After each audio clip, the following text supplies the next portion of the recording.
આજે આપણે સુંદર મજાની દુર્ગા માતાની કથા સાંભળીશું. ઓમ દુર્ગાય નમઃ. શું ભક્તો, તમે ક્યારેય જાણ્યું છે કે ચૈત્રી નવરાત્રી માત્ર ઉપવાસ કે રીત રિવાજ પૂરતી સીમિત નથી, પરંતુ આ પર્વ આત્માની શુદ્ધિ, શક્તિના જાગરણ અને ભક્તિના પરાકાષ્ઠાનો અવસર છે.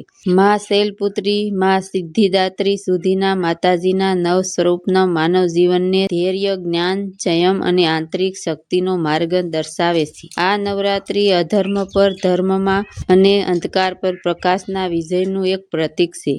પૌરાણિક માન્યતાઓ અનુસાર પૃથ્વી પર મહિષાસુર નામનો રાક્ષસ તેમનો આતંક વધી ગયો હતો. તેને એવું વરદાન મળેલું હતું કે કોઈ દેવ કે દાનવ તેને હરાવી શકશે નહીં. મહિષાસુરના અત્યાચારથી સમગ્ર જગતમાં અશાંતિ થઈ ગઈ અને અરાજકતા ફેલાઈ ગઈ. આ પરિસ્થિતિમાં તમામ દેવતાઓએ પોતાની રક્ષા માટે માતા પાર્વતીની શરણાગતિ સ્વીકારી અને તેમને પ્રાર્થના કરી.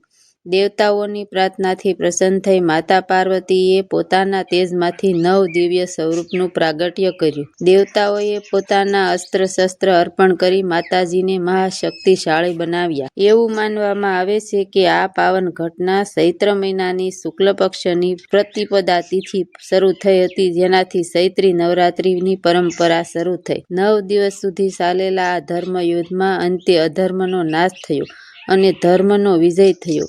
ત્યારથી ચૈત્ર નવરાત્રીની પરંપરા શરૂ થઈ છે, જે આપણને શીખવે છે કે ગમે તેટલો મોટો અંધકાર હોય, સત્ય અને શક્તિનો હંમેશા વિજય થાય છે. તો મિત્રો, મા દુર્ગાની કૃપા તમારા જીવનમાં કાયમ માટે બની રહે. અમારી ચેનલને લાઈક કરજો, શેર કરજો, સરસ મજાની કોમેન્ટ કરજો. ચેનલમાં પહેલી વાર આવ્યા હો તો તમે સબસ્ક્રાઈબ કરજો. ફરી મળશું આપણે નવી વાર્તા સાથે. ત્યાં સુધી બધાને જય માતાજી.